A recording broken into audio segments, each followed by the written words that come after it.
Mendung, sebuah nama yang diberikan kedua orang tuaku kepadaku sekitar 20 tahun silam.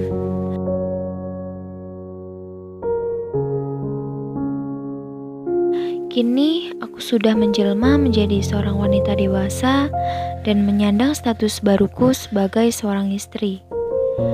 Aku yang sedang berusaha mengabdikan hidupku kepada seorang lelaki sederhana yang hanya berprofesi sebagai seorang petani.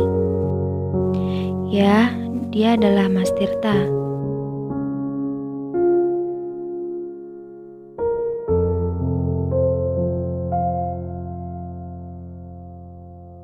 Layaknya pasangan suami istri pada umumnya, kami berdua melewati hari demi hari dengan keceriaan meskipun dalam kesederhanaan.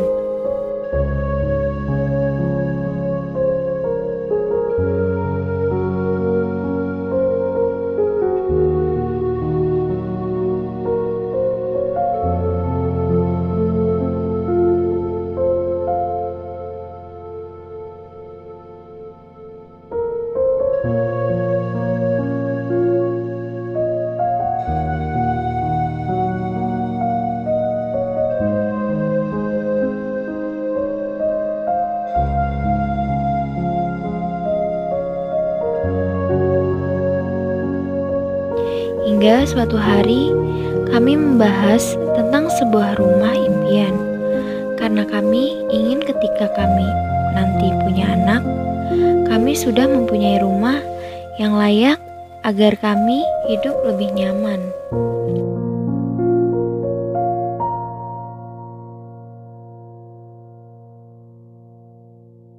Dan akhirnya kami sepakat bahwa Mas Tirta ingin mencoba mengadu nasib di kota dengan harapan akan mendapat penghasilan yang lebih layak.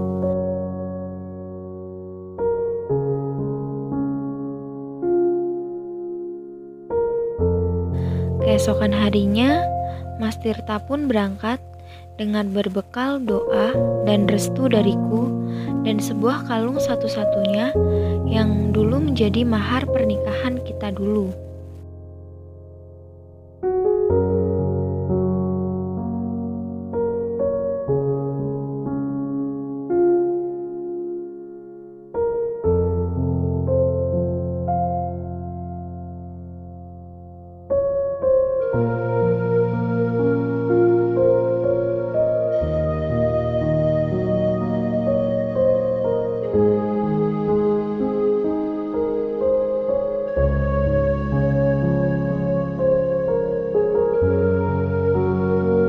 Selamat jalan Mas Tirta, semoga ridho Tuhan selalu menyertaimu. Dalam hatiku berbisik lirih mengiringi langkah suamiku.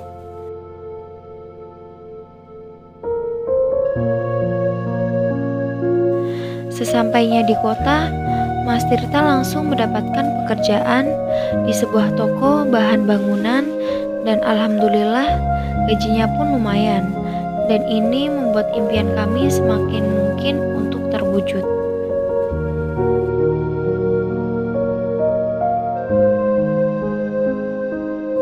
Hari demi hari kita lalui dengan saling tukar kabar lewat media. Semangat kerja ya Mas Tirta sayang, ucapku di setiap kami akhiri video call kami. 2 minggu berlalu. Dikala aku sedang beraktivitas di dapur, tiba-tiba kepalaku pusing, perut berasa mual. Dalam hatiku bertanya, mungkinkah ini pertanda kalau aku hamil? Demi mengobati rasa penasaranku, aku pun bergegas pergi ke sebuah apotik untuk membeli alat tes kehamilan. Dalam perjalanan pulang, keluar dari apotik, aku ditabrak oleh seorang pengendara sepeda motor ketika aku hendak menyeberang. Ternyata orang yang menabrakku adalah si Fahri, teman sekolahku dulu.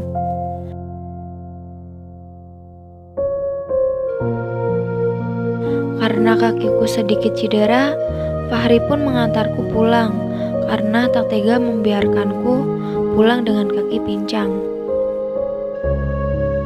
Sesampainya di rumah, Fahri memastikan kalau kakiku baik-baik saja. Namun tanpa aku sadari, dari sinilah tragedi prahara rumah tanggaku dengan Mas Tirta bermula. Ada seseorang yang memanfaatkan momentum ini dengan merekam dan mengambil fotoku bersama Fahri. Entah atas dasar alasan apa, yang pasti video dan foto itu dikirim ke Mas Tirta. Mendapat kiriman foto dan video itu, Mas Tirta pun segera menelponku untuk meminta penjelasan. Namun mungkin ini hanya kebetulan atau memang sudah takdir. Tanpa disadari, ponselku ada di dalam tas dan tas itu terbawa sama Fahri. Ketika Mas Tirta menelponku berkali-kali, Fahri pun berpikir bahwa mungkin telepon penting dan sontak mengangkat telepon dari Mas Tirta tanpa Fahri berpikir macam-macam. Mas Tirta yang dalam keadaan cemburu, khawatir, penasaran karena video dan foto yang diterimanya, malah diperkuat kecurigaannya ketika yang mengangkat teleponnya adalah suara laki-laki, yaitu si Fahri. Secara otomatis dan spontan, Mas Tirta pun marah dan meyakini bahwa aku selama ditinggal itu selingkuh.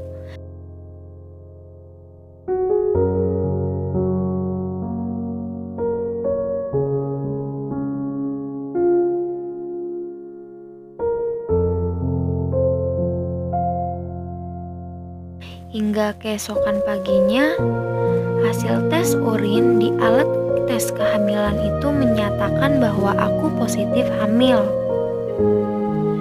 Betapa bahagianya aku saat itu, dan tanpa berlama-lama, aku pun segera menelpon Mas Tirta untuk memberitahu kabar bahagia ini. Namun, beberapa kali aku telepon, tak pernah diangkat. Oh, mungkin Mas Tirta sibuk. Akhirnya, aku kirim saja foto hasil tes itu.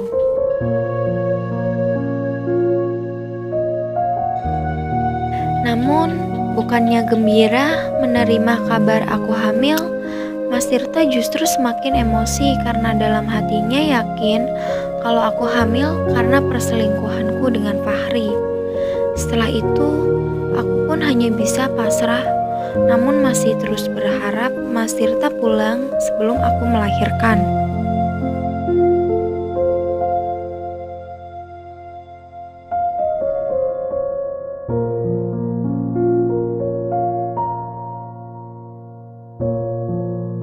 Hari demi hari, minggu demi minggu, dan bulan demi bulan, aku lalui hanya dengan berharap dan terus berharap Mas Tirta pulang.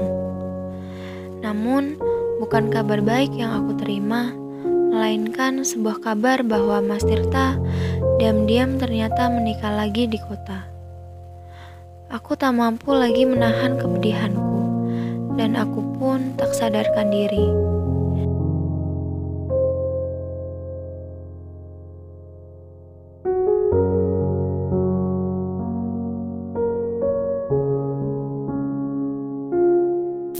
Satu tahun kemudian, Mas Tirta pulang kampung.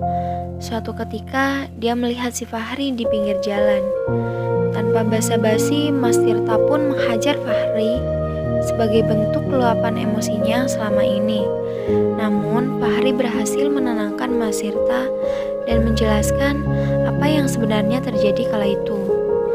Mendengarkan penjelasan Fahri, Tirta pun amat sangat merasa bersalah dan berdosa. Dia pun bergegas menemuiku di rumah.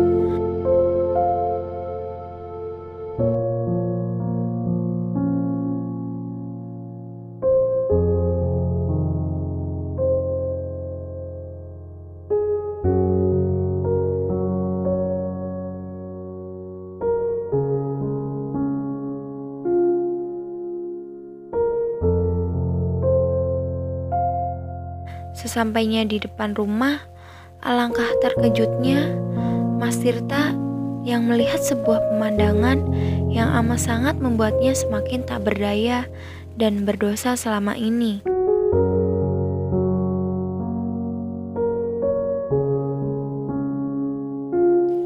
Kedua bola matanya tak mampu menatap, mulutnya tak mampu berucap. Dia bertekuk lutut sebagai ungkapan rasa menyesal, berdosa, dan permohonan maaf yang teramat sangat dalam. Seolah merasakan semuanya, anak kami pun menangis histeris, yang membuat suasana semakin memilukan.